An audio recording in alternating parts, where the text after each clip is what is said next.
Continuando o nosso Abrindo o Jogo sobre Cruzadas, já tivemos uma primeira parte. Se você não viu, volta alguns vídeos aqui no nosso feed, procura. Agora a gente já continua da parte em que as ordens dos cruzados surgem, né? O jogador ele escolhe um desses para representar, dá o caráter assimétrico do jogo. E agora de começo, né? Foi logo que eu vi. Quando eu fui escrever um texto e fazer uma postagem na Ludopedia, eu pensei em chamar os Cavaleiros Cruzados de Templários. Só que eu fui ver que nem todo Cavaleiro Cruzado é Templário. Na verdade, não é um sinônimo. E jogando, eu vi, não, tem um tipo de jogador que vai representar os Templários, né? Tem a Ordem dos Templários. Quer dizer, o Cavaleiro Cruzado é um conjunto muito maior. Isso aqui é um subconjunto dele. Dentro da matemática seria isso. Como é que é? Os Templários são famosos. Porque assim, era a principal ordem religiosa para garantir a segurança dos peregrinos e garantir a segurança dos territórios conquistados, né? Porque na primeira cruzada, os cruzados dão conta de conquistar, né, Jerusalém em 1099. Então cria-se a Ordem do Templo de Salomão. Ou seja, ela teria sido fundada onde teria funcionado lá o Templo de Salomão, né? Tem só o muro dele hoje, é o Muro das Lamentações, né? É o local lá mais sagrado para os judeus, inclusive. Então é a Ordem do Templo de Salomão, né? A Ordem dos Templários. É a mais famosa. Eram os que ficavam guardando lá o tempo. O que eu vi... Eu achei bem legal por conta da... Acho que dá pra ver depois, né? Deve dar um zoomzinho. Mas é a cruz deles, né? Porque essa é a cruz pátea. Vem do francês de pâté, de pata mesmo, né? E essa cruz pátea, ela tem vários formatos. Aí tem a cruz da Ordem de Cristo, várias outras, né? Mas essa cruz pátea, ela é mais larga nas extremidades e mais fina no meio, né? Entendi. O formatozinho dela tá bem certinho, é bem legal. Fera. Bom, pelo que eu vi, nas cruzadas, logo na primeira eles conseguem conquistar Jerusalém. Isso. Depois veio o tal do Saladino, que retoma e nunca mais os cristãos vão pegar de novo Jerusalém da mão dos muçulmanos. Só que eles fazem meio que um trato com esse Saladino de que os templários, né, poderiam ficar lá e as pessoas, os cristãos que fossem cultuar a sua religião, poderiam visitar sem ser caçado, escravizado, combatido, assassinado. E assim, esse acordo é muito tempo depois, né? Ele já é para final do século XII. Porque assim, a conquista de Jerusalém, tem muito relato sobre isso. Ela é sanguinolenta. Foi um massacre. Quando eles conseguiram entrar em Jerusalém, dos relatos que tem de documento, era de você pisar em sangue, banhava assim, encharcava a botina, o coturno, até quem participou, até dos peregrinos, os caras ficaram meio horrorizados assim. Então foi um negócio hediondo a conquista. E aí se estabeleceram 4 reinozinhos na divisão, parte do que é o sul da Turquia hoje e uma parte da Síria. E aí nascem essas ordens. Aí nasce a Ordem dos Templários, nasce a Ordem do Santo Sepulcro. Isso aqui é uma outra que eu queria colocar, né? Santo Sepulcro. Aí a Igreja do Santo Sepulcro seria o local onde Cristo foi enterrado, né? E a dos Hospitaleiros, a Ordem dos Hospitaleiros, que era justamente para cuidar dos feridos, né? Então são 3 ordens bem especiais ali, né? E bem religiosas, assim, de fama maior dentro do catolicismo. Não, e assim, o lema delas, inclusive, é de castidade, de pobreza e de obediência. Olha aí. Então, quando você entrava para a Ordem dos Templários, e as outras 2 vão ter um pouco desse lema também, você tinha que jurar essas coisas, né? E elas ficaram poderosíssimas, de fato. E fazem acordo depois com o Saladino. O Saladino, assim, ele reconquista Jerusalém, mas ele foi um cara de muito trato com os cristãos. É curioso falar isso, mas os islâmicos, mesmo os árabes no início, eles são muito tolerantes, eles são marcados pela tolerância. Você tem os conflitos, mas, por exemplo, na expansão árabe não era obrigado a se converter ao islamismo. Teve muita gente que se converteu ao islamismo porque quem estava no Império Islâmico e era convertido pagava menos impostos. Que era mais radical e menos... Nessa época são os cristãos. É muito doido isso. Então, assim, a gente está acostumado a ouvir falar hoje do terrorismo islâmico, né? Nesse cenário, o mundo árabe, ele era muito mais tolerante do que o mundo cristão. Olha que bonitinho. E o Saladino recupera Jerusalém, mas ele permite ali, né? A permanência dessas ordens. Então tem negociação. Até porque tem comércio, né? Sim. Isso é um gancho importante para o jogo, inclusive. Fera. Entre outras, tem os teutônicos. O nome, inclusive, é legal dos teutônicos, que é uma ordem germânica. E como Deutsch é próximo... Deutsch, assim, do que seria o alemão, é próximo do que é o holandês, né? Então, ao invés deles usarem a palavra Deutsch, usaram teutônicos, que era uma comunidade germânica e que também virou sinônimo de germânico. Aí tem a ordem dos teutônicos, que seriam esses povos germânicos, né, em geral. Eram dos mais aguerridos, inclusive, assim, de bravos na batalha. E eles seguiam também o lema da Ordem dos Templários. E é exatamente, a cruz é igual, só muda a cor. A cruz é igual, só segue o preto, que é a cor da águia, inclusive, né? Aí vem aquela herança do corvo, não sei o quê. Legal. Bom, Calatrava... Aí, Calatrava seria a Ordem dos Templários, que vai nascer na Península Ibérica pelo seguinte: como os árabes ocupam a Península Ibérica, né, os muçulmanos, então os cristãos ibéricos que querem reconquistar a Península Ibérica, eles travam uma série de guerras contra os islâmicos que estão lá. Essas guerras são justamente as guerras de reconquista. Então, os reinos cristãos que vão surgir na Península Ibérica, Reino de Castela, Reino de Navarra, Leão, o Condado Portucalense, depois vai virar Portugal, todos esses reinos são formados pela união de cristãos para combater os islâmicos. E as cruzados, iam para a Península Ibérica para ajudar nas guerras de reconquista. Então, cristãos ibéricos expulsando islâmicos, guerras de reconquista, mas tem ajuda de cruzados. Entendi. Essa ordem são os templários na Península Ibérica. E dessa ordem aqui vai meio que se desdobrar uma outra. Esse desdobramento ele é meio nebuloso, assim, não tem documento muito certinho sobre isso. Mas é uma ordem importante na história de Portugal e que tem uma relação com o Brasil, né? Que é essa de Avis. De Avis? De Avis. Porque dessa ordem, a ordem de Avis, que é uma cidade, vai nascer a família que vai unificar o Estado de Portugal na chamada Revolução de Avis. Aí o pessoal que estuda para Enem, né, para vestibular em geral, estuda isso. 1383, Portugal é o primeiro Estado nacional moderno, né, do jeito que a gente conhece até hoje. E daí pra frente, Portugal vai ser pioneiro em várias coisas, inclusive na expansão marítima, que vai chegar no Brasil, né? Dinastia de Avis. E Santiago também é dessa região aí, né? E aí Santiago, região também da Península Ibérica. Aí, bom, vão surgindo várias ordens religiosas. Você vê que todas elas meio que como desdobramento dos templários, dos hospitalários, né? Tem mais umas aqui, São Lázaros... Exato. Alcântara, Montesa... Também, tudo Península Ibérica. Tudo Península Ibérica? Pô, então e aí fazem bem parte europeu mesmo, né? Tudo europeu. E fazem parte...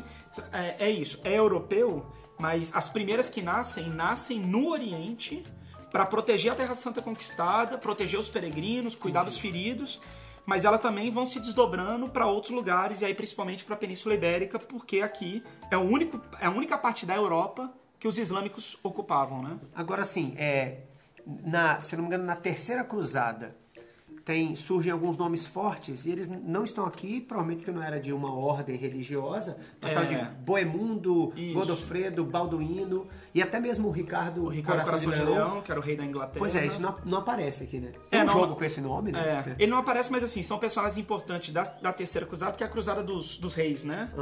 E eles tiveram envolvimento viajando para a Terra Santa, inclusive, são personagens importantes. O rei ia pra guerra. O rei ia pra guerra. Que loucura, né? Não, imagina. Mas assim, rei é um título de nobreza e a grande marca da nobreza medieval, feudal, é a guerra, né? Entendi. Então assim, isso também é algo... Força, poderio militar. Isso é algo clássico também de conteúdo, né? No feudalismo você tem a famosa tripartição, né? E assim, na justificativa ideológica, a sociedade é dividida em três, porque Deus é um na Santíssima Trindade. Então a sociedade também é uma tripartida, né? Então, assim como tem o Filho e o Espírito Santo, tem os que rezam, os que guerreiam e os que trabalham. Olha só. E quem guerreia são os nobres, né? A palavra nobre, ela vem de nobilis, quer dizer notável. Então eu me notabilizei, eu sou notável, eu me destaquei pela guerra. O rei, Rex, é um título de nobre pela guerra, né? Então, os reis vão pra guerra. Óbvio que assim, ao longo do tempo, cada vez menos, né? Eu não consigo imaginar um governante nosso... Mas a origem da nobreza é essa. Entendi. Né? Fera. Bom, e além dessas figuras notáveis... Aí assim, você falou da terceira, né? Sim. Assim, na historiografia tradicional, são 4 cruzadas. Alguns estendem até 9 ou 12 cruzadas. Mas a historiografia tradicional são 4. E, portanto, essa data que está aqui, ó, porque ela começa em 1096 e vai até 1307. Essa aí já é da 12ª cruzada. Isso aqui seria, tipo, lá pra frente, realmente. Né? Tem um marco aqui que a gente vai comentar depois, né? Certo. Bom, e no tabuleiro do jogador, acho que agora eu vou colocar aquele aqui em cima, Os jogadores eles vão expandindo, eles não lutam entre si, mas existe uma briga por território, né? Quando tem estrutura de um jogador, o outro não constrói naquela região. É porque você falou tem isso, né? O objetivo do jogo é influência. É ganhar influência para sua ordem, né? E cada ordem vai ficando influente até que é dado o fim do jogo. E são 4 as estruturas que eles constroem, né? Agora é engraçado, a associação é engraçado, é curioso, né? Porque eles constroem castelos, Perfeito. que é a força, o forte, É a né? fortificação, fortaleza, né? O castelo é um palácio fortificado. Isso, para o militarismo, para as tropas, vamos dizer assim, né? Exatamente. Para os cavaleiros. As igrejas, que elas vão potencializar uma ação que dá influência, Boa. que é justamente o ponto de vitória nesse jogo, é a influência. Então, quanto mais igreja, mais você vai ganhar ponto de influência. Mais você tem condição de influenciar. E assim, tem todo sentido, né? Que é a garantia militar e depois a influência ideológica no pensamento religiosa. E até pela lógica das cruzadas, né? São expedições militares e religiosas. Então tem tudo a ver que as duas primeiras coisas sejam isso, né? O militarismo e a religião, né? Fera. Bom, e aí eu acho que essa é a parte de criação de cidade. Começa aí, né? A gente até brinca. Todo lugar que tem um posto de gasolina, um Banco do Brasil, uma igreja. É isso. Exato. Monta uma cidade. E né? a sequência aqui primeiro, depois uma cidade? Não, isso aqui não. A cidade é o que eu tô presumindo que vai ser formado. Porque na sequência, acho que é a parte demográfica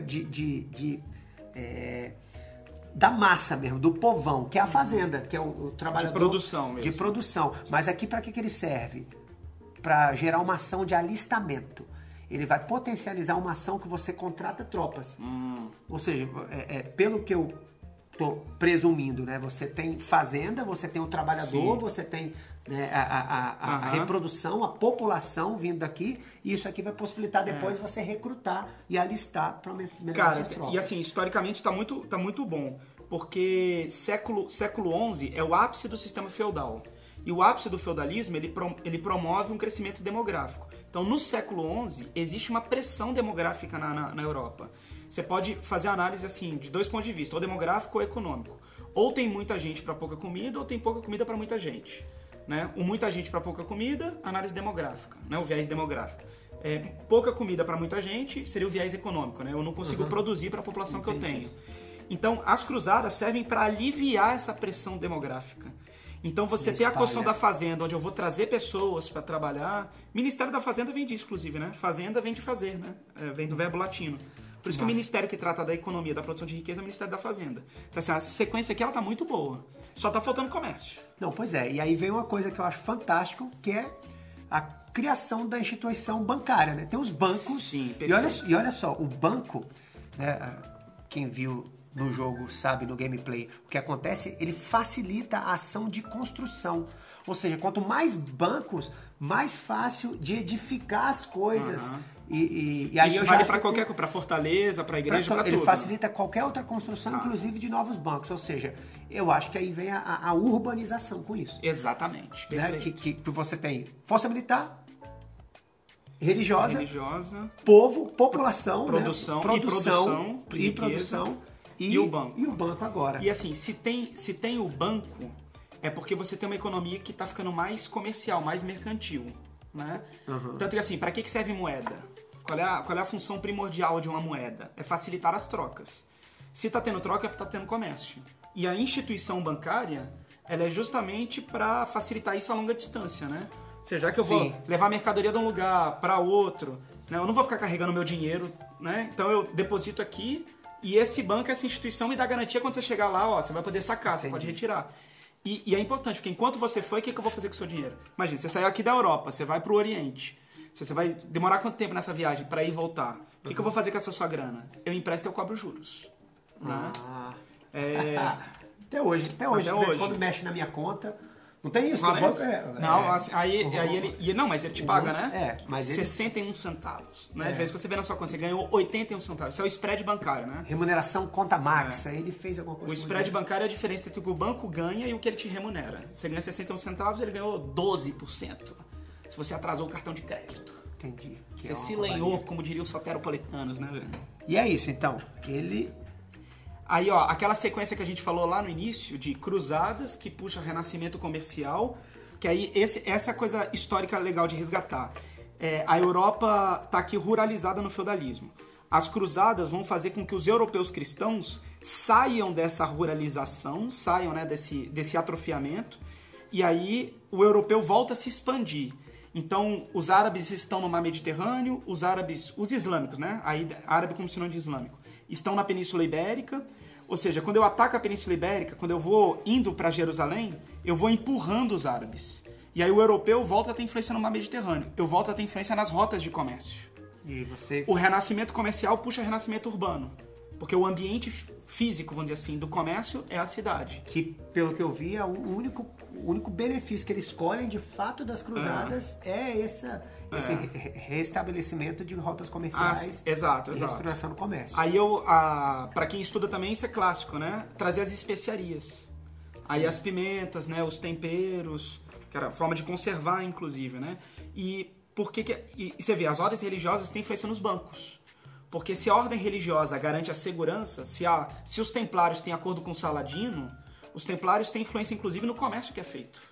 E aí, isso vai ser um gancho total. Por que o Filipe IV Belo, por que ele é o checkmate do jogo? Que agora? Que agora? Pode falar agora, porque assim, é dito no manual, né, que a partir de um momento que eles ficaram muito influentes... Perfeito. Cara, é muito bom, o jogo tá muito estruturado. O poder do rei, ele começa a se sentir ameaçado. E aí ele convoca o final das cruzadas, se não me engano, ele vai caçar os templários. Exatamente, tem duas coisas que são concomitantes, assim.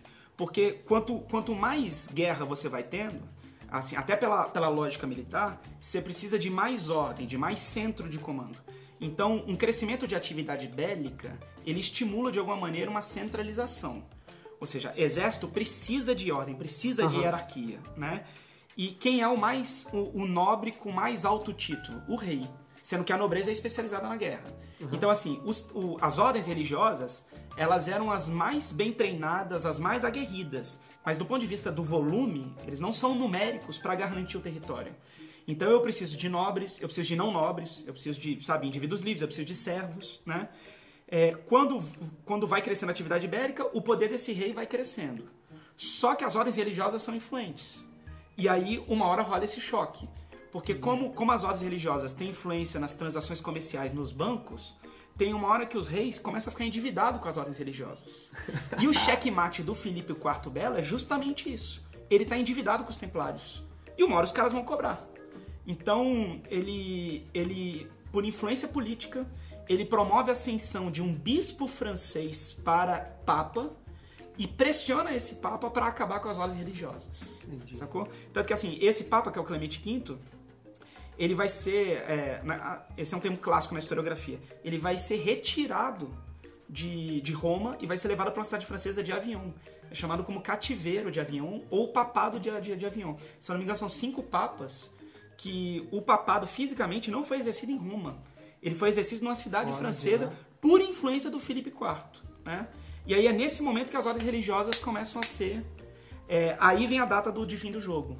Entendi. Porque 1300... Então isso aqui já é muito pra frente. Já é muito pra frente. Não seria a 12ª cruzada, que vocês, historiadores, nem consideram tanto. Os historiadores mais rigorosos, não.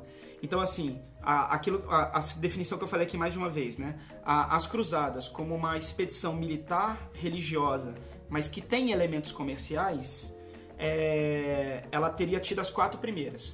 Quando o comércio fala mais alto do que as outras coisas... Aí, para os historiadores mais rigorosos, ela perde o caráter de cruzada. Entendi. Sacou? Entendi. Mas alguns, beleza, estendem.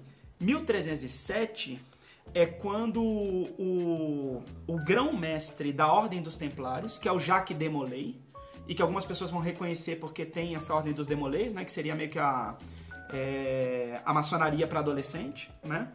Então, quando o Jacques de Molay é preso pelo Filipe IV...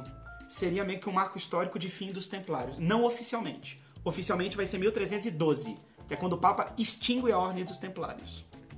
Mas quando ele começa essa... Mas a prisão do Jacques de Molay é considerada um marco histórico de, cara, se a Ordem dos Templários teve o seu grão-mestre preso, o que existia de cruzadas acabou, né? Então ele é tipo o último templário, vamos dizer assim. E ele foi preso no dia 13 de agosto, né? E é uma sexta-feira 13. Então, sexta-feira 13 ser o dia do azar, uma das origens, uma das explicações seria a prisão do Jacques Demolay, né? Que é a data que ele está usando como referência aqui. Porque aí casa bem com esse panorama da Europa. Que foi justamente a Europa, todas as nuances que ele passou de financeiro, econômico, religioso, tudo inicia e termina segundo as cruzadas, e o que é retratado no jogo nessa época, né? E outra, você vê que assim, aqui é um momento onde a Europa está em expansão, cruzadas, voltando a ter influência no comércio, o mar Mediterrâneo, né? Os últimos europeus, igual você falou lá no início, no outro vídeo, tinha sido o Império Romano. E agora, beleza, as rotas comerciais elas voltaram a estar ativas, né? Só que justamente essas rotas comerciais vão trazer a peste negra, que vem da Ásia. Então, assim, conflitos na Ásia, e a peste negra tinha origem lá, né? O Aedes aegypti, inclusive, é um dos transmissores, né? Na época era o piolhozinho de rato, né? O Aedes, o repertório dele é vasto, né? O que você quer? Chikungunya, tem também, né? Os caras na Ásia usavam corpos dos doentes de peste para atacar os inimigos. Então colocavam um corpo de doente numa catapulta e assim, tá aqui a minha cidade murada, estão tentando me invadir, tem um doente aqui dentro da minha cidade, eu pego o corpo do doente e jogo como arma. Como se fosse tipo, uma arma biológica. E aí, como alguém se contamina, que faz comércio com o europeu que se contamina, tem essas rotas comerciais, essas cidades que cresceram, elas são... lógico, elas são completamente... Cara, essas cidades medievais, elas eram insalubres do nível... Tanto assim, tinha roupa pra galera andar com um capuz assim na frente, porque como não tinha sistema sanitário, as pessoas defecavam, faziam as necessidades nos baldes. E durante a noite, a galera pegava o balde e simplesmente jogava na janela na rua. Então, se você estivesse transitando, você poderia tomar uma baldada de merda. Então, tinha umas roupas, uns capuz, assim, que vinha até a frente, pra se você tomasse, ela respingasse aqui na sua frente. É aquele pontudinho assim? Pontudinho, então, por isso que a gente vê muito filme, parece um corvozinho, um avezinho, um bico. Então, assim, era muito insalubre. Então, a peste, ela se dissemina assim. E ela é século XIV, que é justamente quando tá acabando... XIV, 1301. Quando tá acabando aqui, né? 1307, né? Então, caralho, tem muita conexão, né? Do ponto de vista histórico, assim, pelo que você mostrou, o tabuleiro do jogador, de onde parte, né? Cara, é muito rico rico mesmo.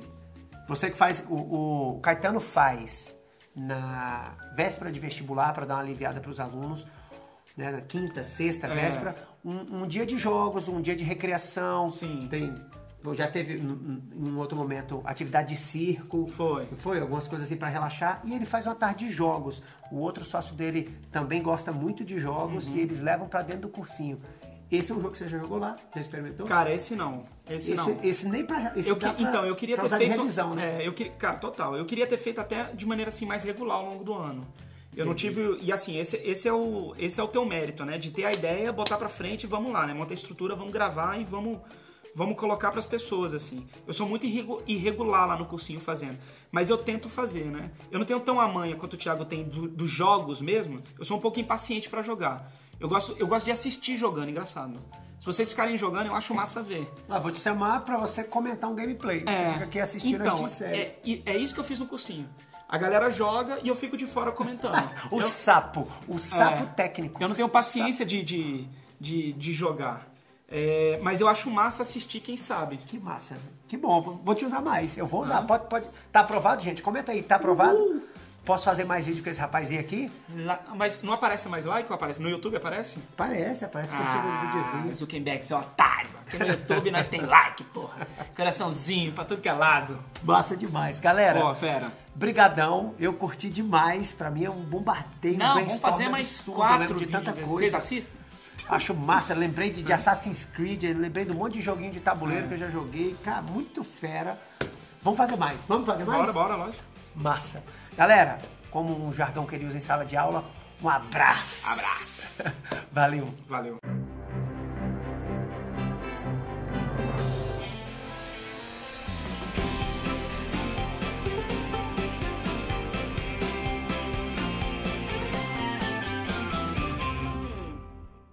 Para você que ficou até o final e assistiu o vídeo todo, deixa seu like, se inscreve, ativa as notificações indica para os amigos, comenta, xinga, discorda da gente e vamos para um hashtag para fazer a chamada. É a nossa lista de chamada, aqui na verdade. Nossa hashtag de hoje vai ser hashtag nem todo muçulmano é árabe. Excelente. Nem toda brasileira é... Não.